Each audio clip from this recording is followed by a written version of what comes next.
हर सफर का आखिरी दिन होता है और आज हमारा छत्तीसगढ़ का सफर खत्म होने वाला था, लेकिन वापसी से पहले सुबह ने हमें एक बहुत ही अनोखा और खूबसूरत तोहफा दिया। सुबह सुबह हल्की सी वॉक पर निकले, चारों तरफ शांति थी, ठंडी हवा चल रही थी और तभी हमारी नजर खूबसूरत सूरजमुखी के खेत पर पड़ी। मानो वो हमारा ही वेट कर रहे होंगे। सुनहरे फूलों से भरा हुआ नजारा देखकर लग रहा था जैसे सूरज ही जमीन पर उतर आया हो। कुछ देर उस जगह पर हम लोगों ने बहुत ज़्यादा एंजॉय करा, क्योंकि पर्सनली सूरजमुखी मुझे बहुत ज़्यादा पसंद है और ये मेरा फर्स्ट टाइम था कि जब मैं सूरजमुखी के खेत को देख पा रही हूँ और मुझे बिल्कुल आइडिया नहीं था कि ये खेत इतना पास है। नहीं तो मैं बट ऑब्वियस कल भी जाती इस खेत में, पिक्चर्स लेती इतने अच्छे से जब मैं रेडी हुई थी।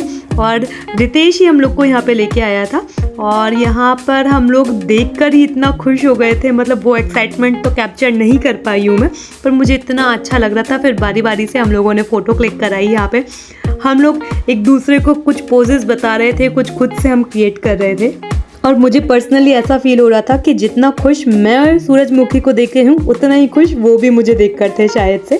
फिर कुछ पिक्चर्स क्लिक कराने के बाद हम लोग घर की तरफ वापस आ गए थे, क्योंकि हम लोग को भोपाल के लिए ट्रेन पकड़नी थी, जो कि आज ही ट्रेन थी। फिर हम लोग रेडी होकर रेलवे स्टेशन पे आ गए थे, क्योंकि हमें भोपाल लौटने के लिए ट्रेन पकड़नी थी। और थोड़ा सा वेट करने के बाद ही हम लोग की ट्रेन आ चुकी थी, जो कि हमें भोपाल ले जाने वाली थी। क्योंकि यहाँ का हॉल्ट टाइम बहुत ही कम था तो हम लोग जल्दी जल्दी भागा दौड़ी करने लगे और हम लोग अपनी ट्रेन में चढ़ गए और भोपाल के लिए निकल गए। हमारा सफ़र भोपाल के लिए यहाँ से शुरू हो चुका था। क्योंकि सफ़र लंबा था इसलिए हमने पहले से ही ट्रेन में बैठने के साथ ही हल्दीराम से अपना खाना ऑर्डर कर दिया था, क्योंकि नाश्ता करके निकले थे और थोड़ी ही भूख थी। बहुत ज़्यादा भूख नहीं थी, पर हम लोगों ने बहुत ज़्यादा हैवी भी लंच नहीं करा और बहुत ज़्यादा लाइट लंच भी नहीं करा। हम लोग ने यहाँ पे सैंडविचेस मंगवाए थे, आलू का पराठा मंगाया था और उसके साथ ही हम लोगों को मिले सॉल्टेड चिप्स। फिर मैं खिड़की के पास ना जाते हुए गेट के पास आ गई। वहाँ से मैंने कभी खेत देखे, कभी छोटे छोटे स्टेशन देखे, कभी खुला आसमान। पूरा सफ़र अपने आप में बहुत सुकून देने वाला था। रात के लिए जो डिनर ऑर्डर करा था वो भी हमने हल्दीराम से ही ऑर्डर करा था। यहाँ पे बहुत ज़्यादा अच्छी क्वांटिटी आई थी, बहुत ज़्यादा अच्छे से इनने जो चीज़ें थी, पैकेजिंग थी, बहुत अच्छे से भेजी थी इन्होंने। हम लोगों ने यहाँ पे हल्दीराम का उत्पम मंगाया था, एक वेज उत्पम था, एक टमाटो उत्पम था, एक इडली सांभर था। अरुणिमा ने अपने लिए दाल चावल मंगाया था, जो कि वो भी बहुत ज़्यादा टेस्टी आया था। मैं इन लोग की सर्विस से बहुत ज़्यादा खुश हुई। मुझे सारी चीज़ों में एक तो मेन चीज़ टेस्ट था, प्लस क्वांटिटी भी अच्छी थी। ऐसा नहीं था कि बहुत थोड़ा सा दे दिया हो इनने। इसके बाद हम लोग अपने नेक्स्ट स्टेशन यानी कि नागपुर पहुंच चुके थे और हम लोग तीनों ही यहाँ पे उतर चुके थे। हम लोग को कुछ खाना पीना था और बहुत देर से हम लोग ट्रेन में बैठे बैठे एक्चुअल में बोर हो चुके थे।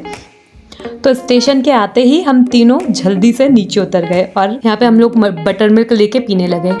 फिर हम लोग यहाँ पे ये डिस्कस कर रहे थे कि हम लोग 24 आवर्स में 3 स्टेट कवर कर रहे हैं। फिर मुझे मोदी जी दिखे एक महिला से बात करते हुए, तो मैंने उनको भी कैप्चर कर लिया।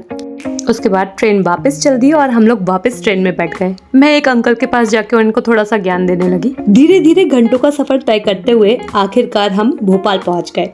इस ट्रिप की ढेर सारी खूबसूरत यादें और बहुत सारा एंजॉयमेंट अपने साथ लेकर, जो अब हमेशा हमारे साथ रहने वाला था। जो लोग भोपाल से हैं उनको तो ये पता है कि हाँ, ये इतना सुंदर भोपाल का रेलवे स्टेशन है, जो कि कमलापति रेलवे स्टेशन है। और ये इसके बाद हम लोग को अरुणिमा के मामा लेने आ चुके थे। हम लोगों ने पहले ही उनको इन्फॉर्म कर दिया था कि इस टाइम आपको हमको लेने आना है, तो वो हमको लेने आ गए थे। हमने अपना लगेज गाड़ी में रखा और उसके बाद आराम से गाड़ी में आकर बैठ गए और चल दिए अपने घर की तरफ।